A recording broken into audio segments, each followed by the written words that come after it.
Olá, ouvintes da Rádio Mega Brasil Online. Olá, você que nos acompanha por imagem em nosso canal no YouTube. Eu sou o Marco Antônio Rossi e esse é o Comunicação SA, programa da Mega Brasil que destaca toda e qualquer ação de relacionamento e consolidação de marca. Aqui também falamos sobre novas iniciativas de negócios, análises de mercado, lançamentos de produtos e serviços e de ações que impactam positivamente a sociedade.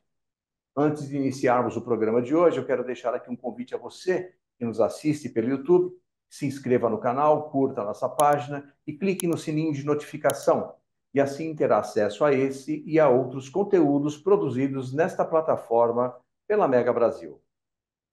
Em seu discurso de posse no dia 20 de janeiro, o presidente eleito dos Estados Unidos, Donald Trump, prometeu a extinção de programas de diversidade e voltou a reiterar que alterará políticas federais sobre gênero naquele país. Em sua fala, o presidente republicano misturou conceitos sobre gênero e sexo biológico, ao afirmar que, entre aspas, porém fim à política governamental de tentar incorporar socialmente a raça e o gênero em todos os aspectos da vida pública e privada.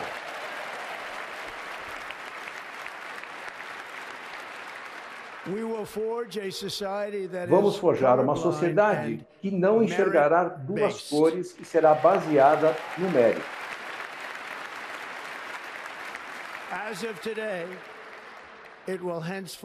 Será a política oficial dos Estados Unidos que existam apenas dois gêneros, masculino e feminino.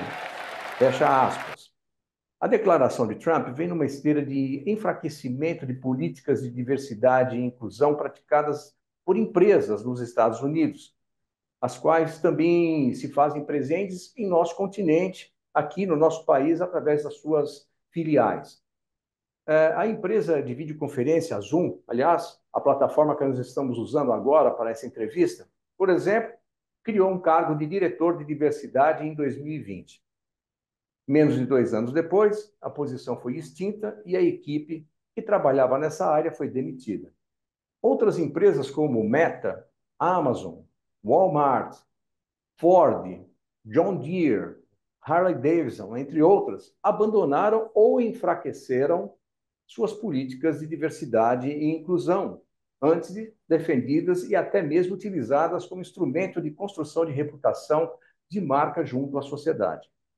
Desde 2022, ao menos 300 mil empregos foram eliminados por empresas como a Amazon, a Microsoft e Meta, de acordo com a consultoria Crunchbase. E a Suprema Corte americana determinou que as universidades americanas não podem mais considerar a raça dos candidatos em seus processos de admissão, revertendo uma conquista de meio século na busca da equidade. Afinal, as políticas de diversidade, equidade e inclusão vão perder a força, vão desaparecer? Para refletir um pouco sobre esse ponto, o Comunicação SA recebe mais uma vez a advogada Patrícia Ponder, fundadora do Ponder Advogados, escritório premiado por 4 anos pelo Anuário Análise Advocatícia, e coordenadora e professora do curso de liderança ESG na LEC, e Compliance in Community, considerada a maior comunidade de compliance do mundo, onde também produziu ou coproduziu 4 manuais sobre compliance editados por aquela entidade. Ela também é autora do livro Compliance, LGPD, Gestão de Crise e ESG, tudo junto e misturado, é bom para as empresas, é bom para a sociedade. Tem sólida experiência no Brasil e na América Latina, na implementação de programas de governança e compliance e gestão na condução de crises de reputação corporativa e investigações envolvendo o Departamento de Justiça e a Comissão de Valores Mobiliários dos Estados Unidos e no Brasil junto à AGU, ao CAD e ao TCU. Doutora Patrícia Ponder é expert internacional em compliance, LGPD, e ESG. Doutora Patrícia, obrigado por estar aqui conosco mais uma vez no Comunicação S.A. Muito obrigada, Marco. É uma honra estar de volta. Agradeço muito a Mega Brasil por sempre estar me convidando e ter um espaço aberto para a gente poder compartilhar informações. É uma honra estar aqui novamente. Eu vou começar a nossa conversa, vou lançar a mão aqui, descaradamente, aliás, do título de um recente artigo seu, publicado, inclusive aqui no Jornal da Comunicação Corporativa, da Mega Brasil, que é Programas de Diversidade e Inclusão. Vão terminar? Por favor, doutora. Realmente, é um questionamento que eu fiz a mim mesma, conforme eu fui vendo o andamento da implementação, claro, é uma implementação recente, das ações do novo governo americano, né, o presidente Trump. E ele sempre teve uma agenda muito focada na parte econômica. Vamos produzir, vamos inovar e vamos vender, consequentemente, o lucro, né? Que é o que se visa toda a sociedade, todo empresário, etc. E para ele, qualquer tipo de ação que não seja focada nessa inovação, ampliação de fábricas, nas vendas, para que o consumidor possa olhar bem o produto, não faz parte do negócio, é um custo, não é considerado um investimento, tá?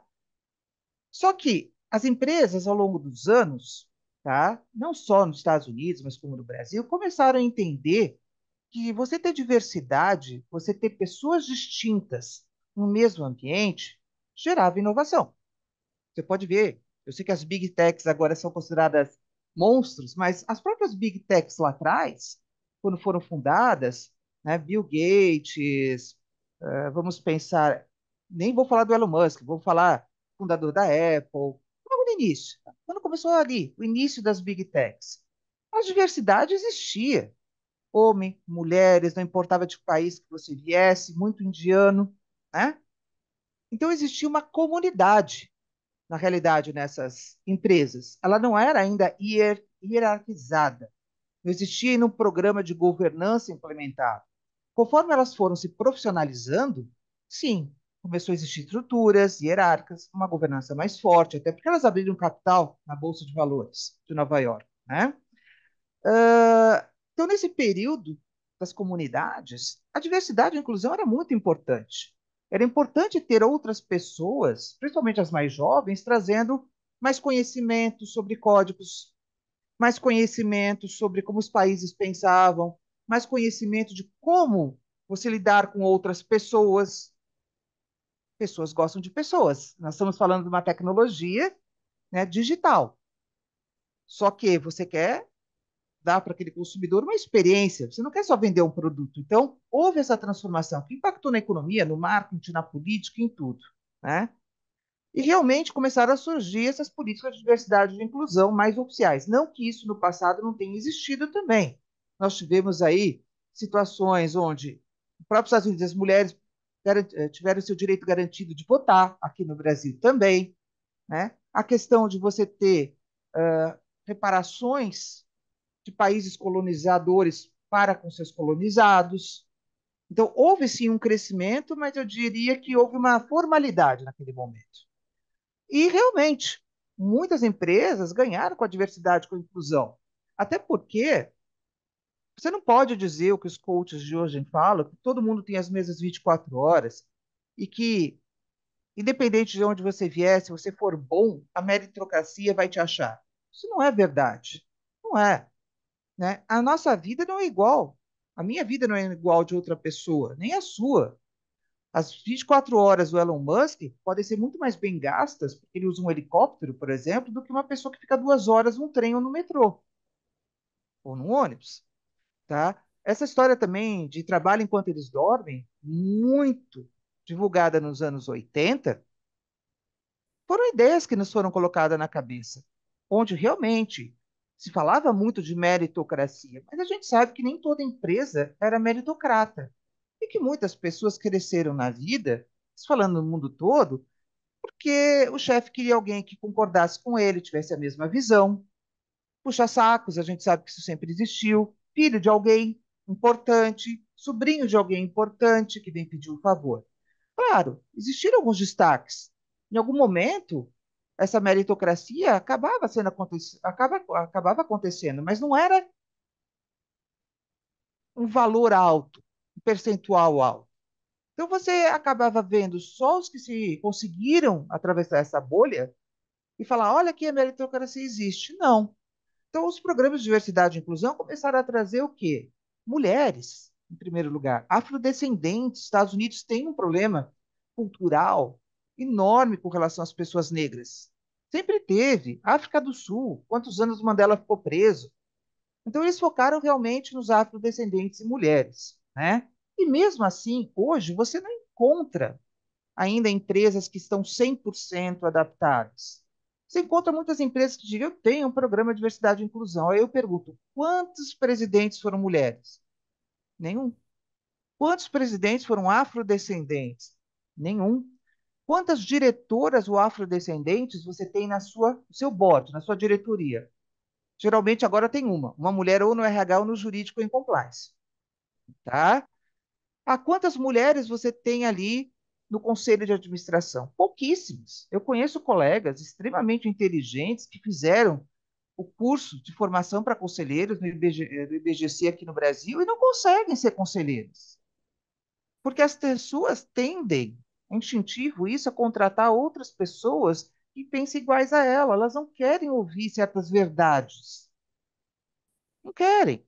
E, ao mesmo tempo, a pressão por resultados cresceu muito. Antigamente, um CEO entrava numa empresa, ele tinha 3, 5 anos para implementar seu plano, conhecer a empresa primeiro, desenvolver ali as primeiras modificações. Hoje, se um CEO entra em um ano e não der resultado, vai ser demitido. Aconteceu isso na Starbucks. Então, essa pressão mudou muito. Então, o foco de, entre aspas, terminar com esses programas de diversidade e inclusão é visto como uma volta ao negócio, per se. Qual é o nosso negócio? É vender janela, hipoteticamente. Nosso negócio é prestar serviço de contabilidade. O resto não importa. Eu preciso ter um corpo de pessoas que não discutam e trabalhem naquela metodologia. O cliente não quer inovação. Ele quer entender se ele está fazendo certo para não ficar mal na fita. Desculpa a expressão mais vulgar, tá? Eu quero que o meu produto venda mais. Então eu vou trabalhar na inovação do meu produto, mas não da pessoa. Né? Não vou trazer aqui uma pessoa que tem uma ideia X, por que não? Eu gosto do que eu estou fazendo. Eu posso até melhorar a qualidade, uma corzinha, colocar uma funcionalidade, mas eu gosto do que eu estou fazendo. Eu faço celular, eu posso melhorar o celular. Mas para que eu vou criar outros produtos? Diferente, né, do que pensava o fundador da Apple, né? Ele tinha essa criatividade imensa e queria ter outros produtos aí tão inovadores quanto o próprio celular, e não concentrar apenas no celular. E aí vem essa questão do Trump realmente terminar com alguns programas, ele falar, olha, dentro do governo americano, né, aqui, governo federal, nós não vamos pensar mais nisso, nós voltamos à meritocracia. E algumas empresas pensaram assim, poxa, se o governo federal não está me impondo isso, ele não é mais exemplo, para que eu vou manter isso? Por que eu vou investir dinheiro que desculpa, para grande liderança, para alta liderança, nunca foi um investimento, sempre foi mal visto, por mais que eles falassem, não, vamos investir, etc. Tá? Era custo. Vamos cortar esse custo para eu ter mais lucro. Essa é a verdade nua e crua. É lucro. Naquele ano, para os acionistas, etc. E para o próprio presidente de uma empresa, que as renovações de salários de presidente aí são absurdas, né? Agora, a curto prazo, Marco, eu posso te dizer que não vão terminar. A primeira coisa que eles vão fazer é diminuir o programa. Então, como é que eles diminuem o investimento no programa? Primeiro, mudando o nome do programa. Veja, não é bem assim. Nós estamos terminando. Nós apenas estamos investindo menos e agora o programa foi incorporado dentro, vamos lá, hipoteticamente, do RH, tá? Está dentro de uma outra caixinha, mas não tem mais uma equipe especializada. Ou se tem, diminui muito. De 10 pessoas passa a ter duas, tá? O board já não quer mais ouvir muito sobre isso. Talvez uma vez por ano, ok, mas para que mais? Você entendeu? E aí, existe sim uma probabilidade de, na prática, ele terminar. Ou perder tanto a sua relevância por causa da falta de investimentos, que ele vai terminar, ele vai se extinguir naturalmente. Então, quando eu digo eles vão terminar, não estou dizendo hoje nem amanhã. As empresas vão alegar que não é bem assim, que agora tem um outro nome, porque é bonito dar outro nome, né? Agora a gente tem outro nome, agora a gente está investindo um pouquinho menos, mas ainda é importante para a gente. Elas não vão abrir para o mercado que não, acabou 100%. Elas sempre vão dar aquela desculpa de, não, veja bem, tem um outro nome, isso e aquilo. É uma tentativa de ainda mostrar para o consumidor que ela não vai ser radical. Por quê? Porque hoje, por causa dos programas de SG, as pessoas, a publicidade mudou. A forma de você fazer publicidade mudou nas mídias sociais, nas televisões, etc. Ele não quer mostrar para as pessoas, olha, eu não sou mais diverso, agora é só mérito. Não, isso perde compras, conversão em vendas. Mas é interessante. Agora no Super Bowl, a Budweiser, se eu salvo engano, tá? Ela estava com uma política de diversidade e inclusão muito forte. Isso estava se refletindo, inclusive, nos, nas propagandas, principalmente durante o Super Bowl, a Super Bowl, que é um programa mais visto nos Estados Unidos, e um nível de audiência altíssimo. E esse ano a propaganda foi Vamos voltar às origens, já sem aquela conotação de diversidade e inclusão. Então, é o que eu diria. Vai terminar? Sim, não estou dizendo hoje, mas eu acho que vai perder muito a sua relevância. Muito bem, estamos conversando nesse Comunicação SA de hoje com a advogada Patrícia Punder, com sólida experiência no Brasil e no exterior, na implementação de programas de governança e compliance, que hoje conversa conosco sobre a importância da continuidade das políticas de diversidade, equidade e inclusão por parte das organizações. A gente vai para um breve intervalo e voltamos em instantes na continuação desse Comunicação SA. Até já!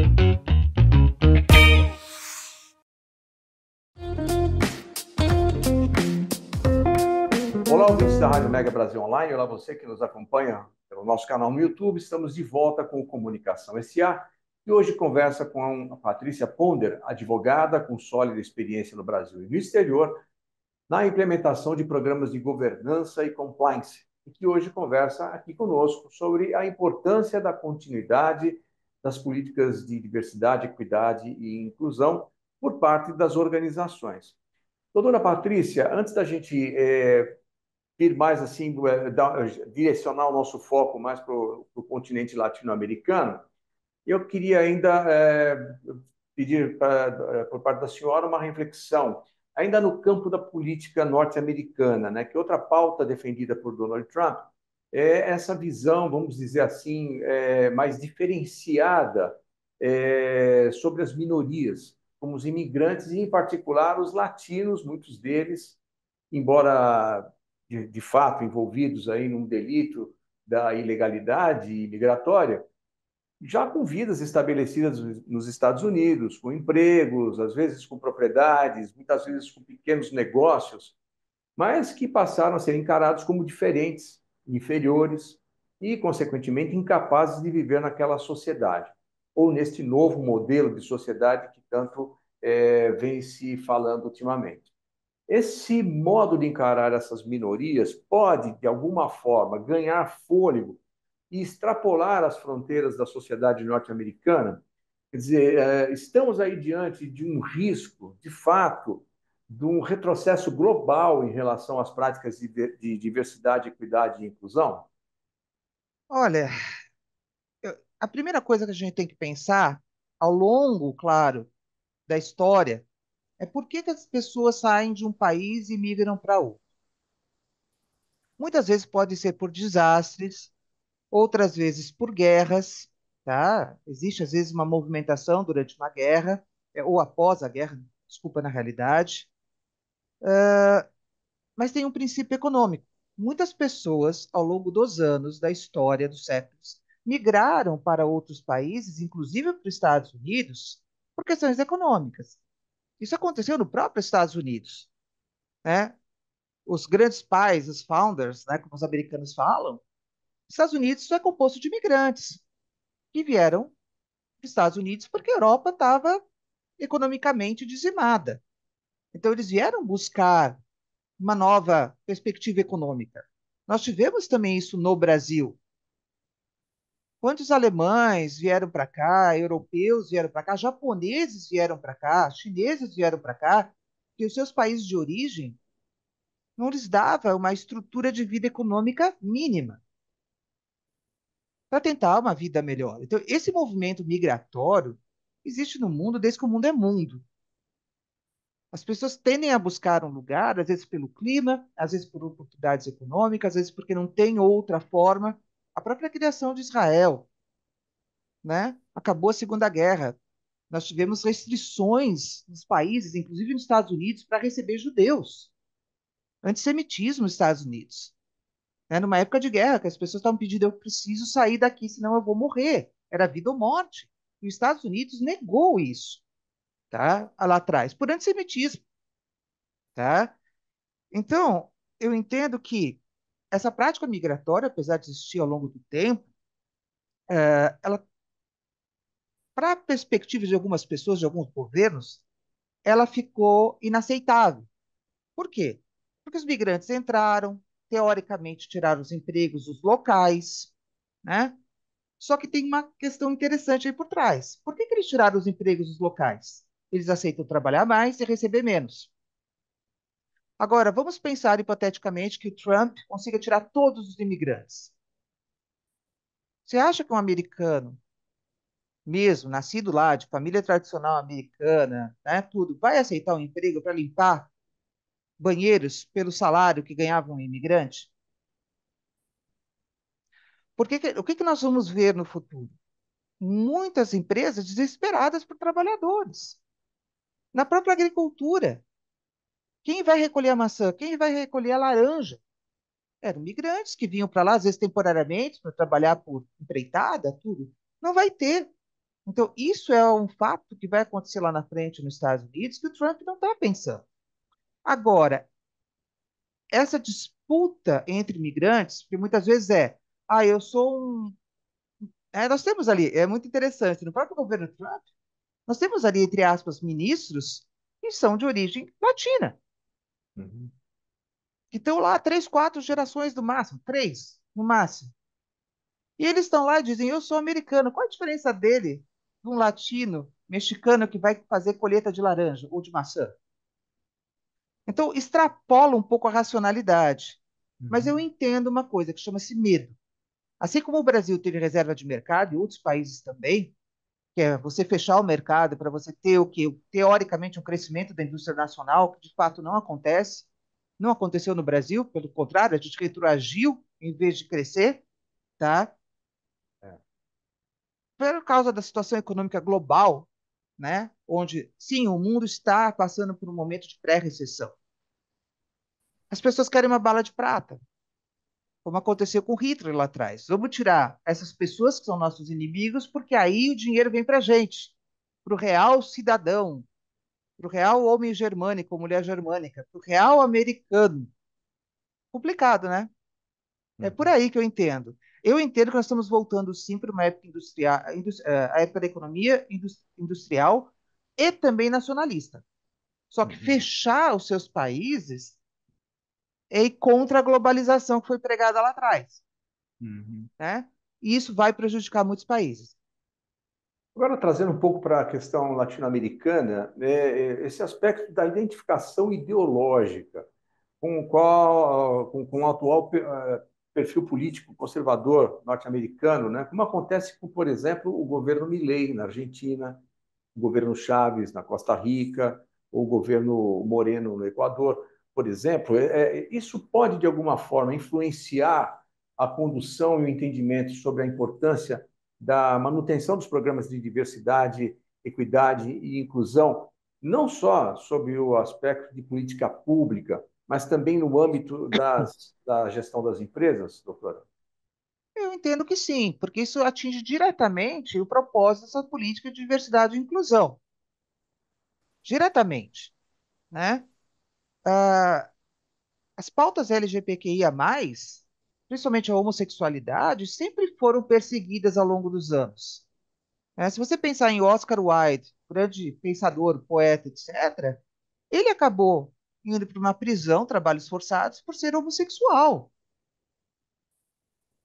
né? Lá atrás, nós estamos falando, né? E sempre houve uma perseguição dentro da história, o homossexualismo, não só por sexualismo per se, mas também religioso, né? Uma interpretação da Bíblia em relação a isso, ou do Alcorão, ou de outras religiões, né? Talmud, e assim vai, né? Só que, claro, com os anos, evoluiu. Não é só uma questão de se você ser homossexual ou uma lésbica, né? Agora também é questão da sua escolha, porque a ciência veio permitindo cirurgias, onde a pessoa diz, eu quero fazer uma cirurgia porque eu não me vejo nesse corpo. Eu não me sinto um homem, eu não me sinto uma mulher, né? E aí, realmente, essa sofisticação, vamos dizer assim, formou os programas de diversidade e inclusão, porque não é apenas se você é branco ou negro, índio, latino, se você é uma mulher ou você é um homem. Foram incluídos outros elementos, né? Não só sua preferência sexual, né? Ou racial, ou religiosa. Tem a pauta de eu não me vejo como mulher, eu vou fazer tudo para virar um homem. E é factível, a pessoa tem o direito de escolha. Isso é liberdade. E o próprio Estados Unidos propaga isso. Até eu falar da liberdade de expressão também existe na questão de liberdade de escolha em relação ao seu corpo. Claro, depois de uma certa idade, né, para também ter regras do jogo bem formadas, né? Ah, então, meu amigo, eu acho que sim, vai afetar tudo. Uhum. Todo esse bojo, esse contexto vai ser afetado. E aqui no Brasil, doutora Patrícia, como que a gente está aparecendo nessa fotografia, né? A pauta de diversidade, equidade e inclusão, ela está consolidada aqui no país? Eu, É, em que medida o abandono de práticas de diversidade, equidade e inclusão por empresas norte-americanas, que a gente citou algumas aqui, que mantêm filiais em nosso continente, pode, inclusive aqui no Brasil, pode representar o enfraquecimento de políticas no campo da diversidade, da equidade e da inclusão? Nós temos algumas empresas, agora falando nacionais, tá? Uhum. Não é a maioria, é uma minoria, que tem excelentes programas de diversidade e inclusão. Eles não são só excelentes no papel, eles são praticados, né? Então, levou um tempo de ter maturação para você atingir uma maturidade em relação a isso. Existem. Também existem algumas empresas brasileiras que têm o programa só no papel. Grandes organizações, grandes bancos, é só você perguntar, básico, quantas mulheres você tem na sua diretoria e no seu conselho? Não precisa nem aprofundar mais. Uhum. Quantos afrodescendentes? Duas perguntas básicas, você consegue ver que a empresa diz que tem um programa de diversidade e inclusão e na prática não tem. A grande questão é, as empresas americanas que têm filiais no Brasil, se a matriz falar, eu vou acabar com o programa de diversidade e inclusão aqui nos Estados Unidos, ou seja, não vou mais fazer investimentos aqui, isso reflete na filial. Ela também vai mudar o nome, não vai ser mais diversidade e inclusão Programa Brasil. Não, ela também vai mudar o nome, como aconteceu na matriz. Vai vir menos dinheiro para cá. Vão vir mais ordens para. Vamos focar na masculinidade agora, né? Como diz o pessoal aí da Meta, né? Tá faltando essa energia masculina. Algumas, como eu falei, tem programas de diversidade e inclusão no papel. Então essa energia masculina já está ali, é provado. Não precisa nem só tirar uma fotinho, né? Apesar dela Uhum. dizer que não é, né? Só que diminuindo esse investimento, isso vai afetar essa filial no Brasil. E a probabilidade dele ser extinto por falta de investimentos é muito grande. E o que reflete dentro da sociedade brasileira e também dentro dos negócios? Reflete o seguinte: para que o nacional vou continuar investindo nisso se o meu competidor americano que está aqui dentro já não investe, não vai estar mais investindo nisso, tá? E agora está investindo agora em inovação e outras coisas. Eu estou perdendo dinheiro. Então, isso é um dominó. A grande tendência é que lá na frente, não é agora, por favor, as empresas nacionais venham a copiar as práticas das internacionais. Nós não temos as melhores práticas de mercado, nacionais e internacionais, que é muito utilizado nas empresas, o benchmark. Então, está aí o grande perigo. Muito bem. E assim foi mais um bloco do Comunicação SA, que hoje recebe Patrícia Punder, advogada, com sólida experiência no Brasil e no exterior na implementação de programas de governança e compliance, e que hoje está aqui conosco falando sobre a importância da continuidade das políticas de diversidade, equidade e inclusão por parte das organizações.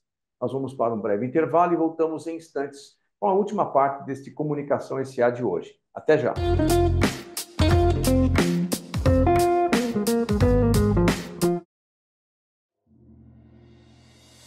O planeta está mudando. O clima está mudando. E este é um fenômeno planetário.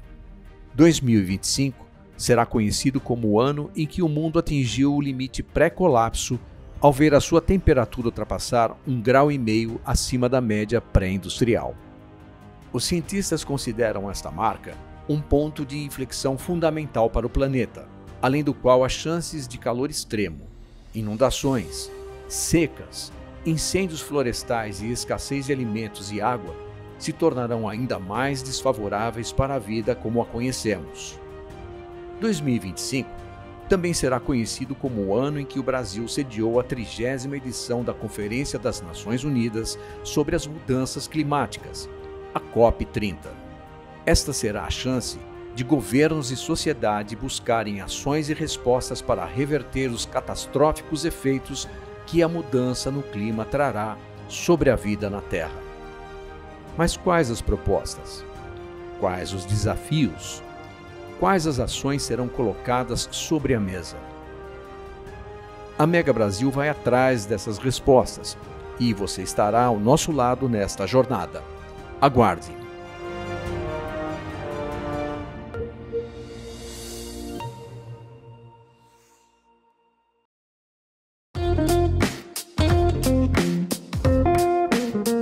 Olá, ouvintes da Rádio Mega Brasil Online. Olá, você que nos acompanha pelo nosso canal no YouTube. Estamos de volta com Comunicação SA.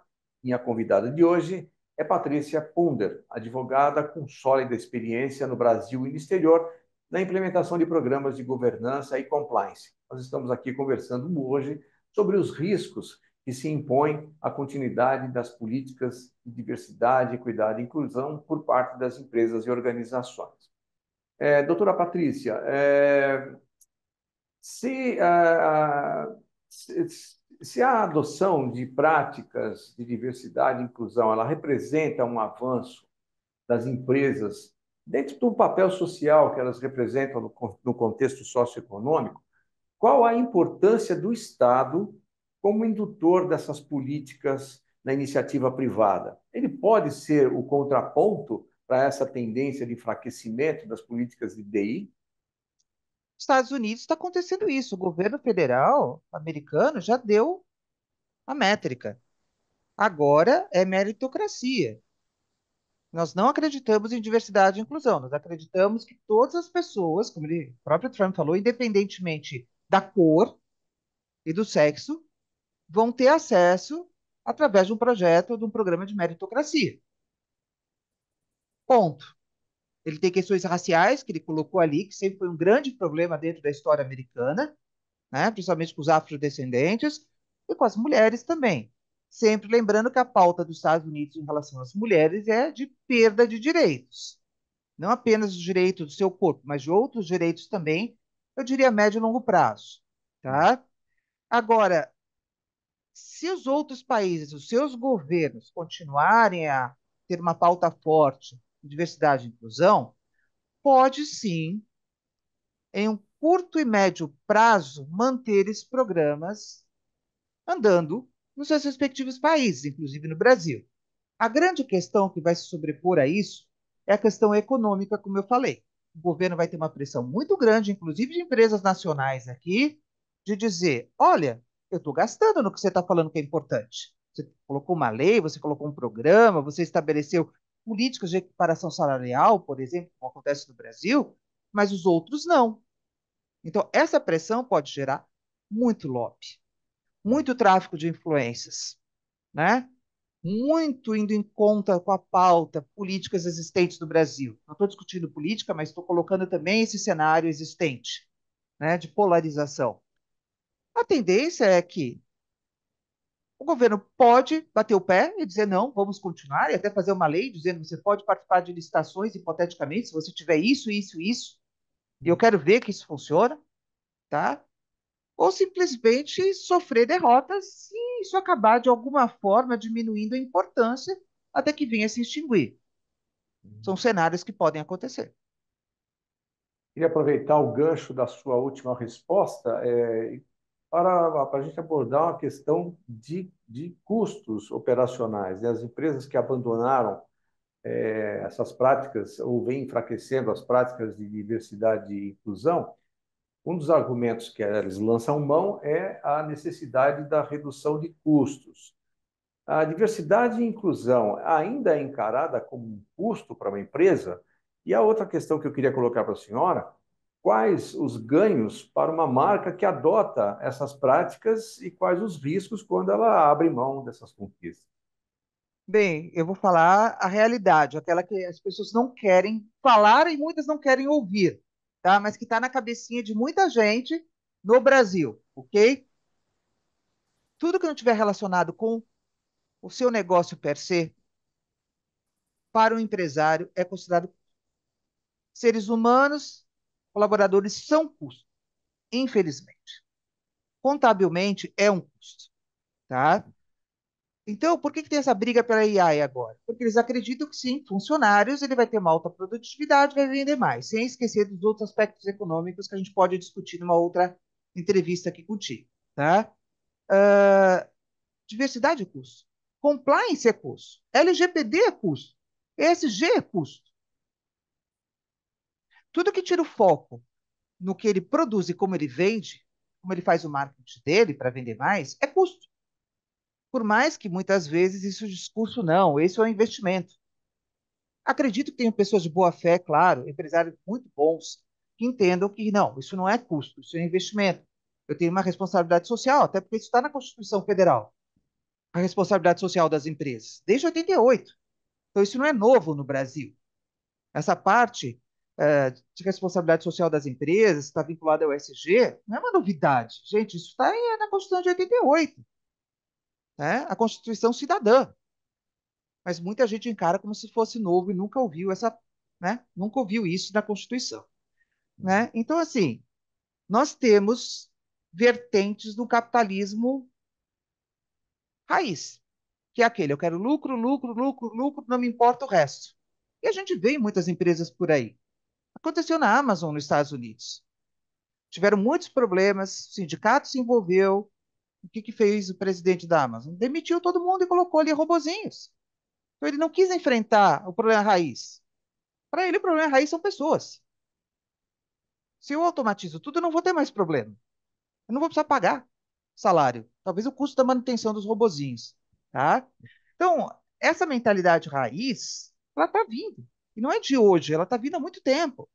Então, nós tivemos, sim, muitas ondas aí que falaram, não, para aí. A própria FCPA de 77 e outras leis de combate à corrupção do Brasil, as COPs, o SG voltando, mas agora a gente está retroagindo, ou tendo setbacks. Eu não estou dizendo que isso vai ser para sempre.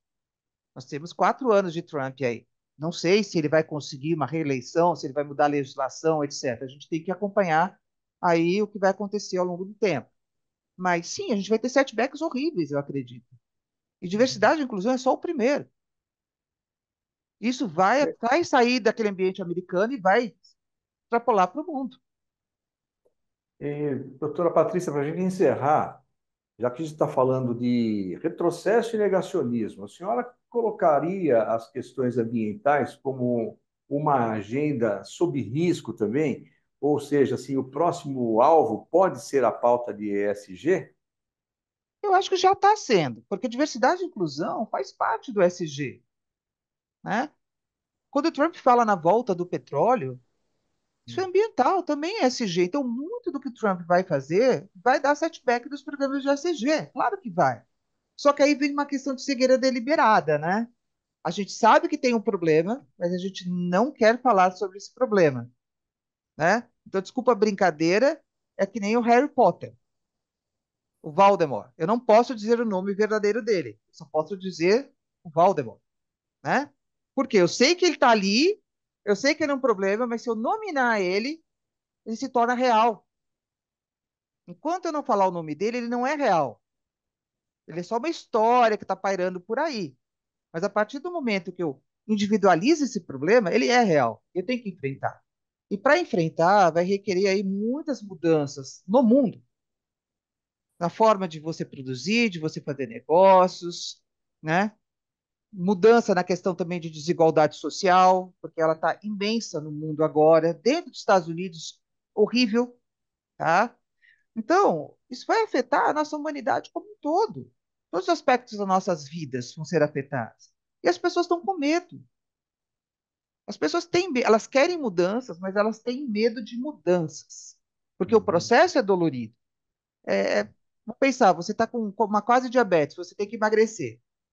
Aquele processo de emagrecimento é dolorido, muito, psicologicamente, fisicamente, e tem pessoas que não conseguem. É humano. E tem Uhum. pessoas que não, vão lá, enfrentam e conseguem melhorar a sua saúde, etc., e passar por esse processo. As pessoas estão com medo de passar por esse processo. E aí eu brinco sempre na questão de abalos reputacionais, crises reputacionais, né? É a grande questão das empresas e o ser humano, porque empresas, elas são entes ficcionais, por trás de empresas tem seres humanos que tomam decisões no mundo analógico, e as pessoas não acreditam, não é na tecnologia, não, é no mundo analógico que as decisões são tomadas. A tecnologia é apenas uma ferramenta de comunicação. Elas querem uma bala de prata para solucionar o problema. E o Trump foi uma bala de prata. E vários países, devido a essa polarização, as pessoas estão buscando bala de prata, porque elas não querem passar por um processo doloroso de mudança de pensamento. O mundo sempre foi assim. Eu estou cômodo assim. Então, eu acho muito interessante que as pessoas falam, né? Saia da sua zona de conforto. Ninguém quer sair da sua zona de conforto. Nem os próprios Uhum. empresários, ninguém quer sair da sua zona de conforto. Então, eu, há muito tempo, fiquei muito triste porque me foi vendida uma globalização. E eu acreditei nisso. Acreditei que a gente poderia ir para outros países, que a gente agora ia ter mais intercâmbio, mais comunicação, mais conhecimento. E agora nós estamos fechando. Lembra muito, muito o mundo antes da Primeira Guerra Mundial. Vamos fechar. Esse é meu país, esse é seu país. Então parece que tem muros imaginários ali. É Uhum. muito triste. Mas, ao mesmo tempo, eu não posso negar que a história sempre se repete, é o que sempre se falaram, a história é cíclica. Eu não queria acreditar nisso, mas eu tive que acreditar, porque eu estou vendo isso acontecer novamente. Esse movimento histórico de vai e volta de setback sempre existiu na história.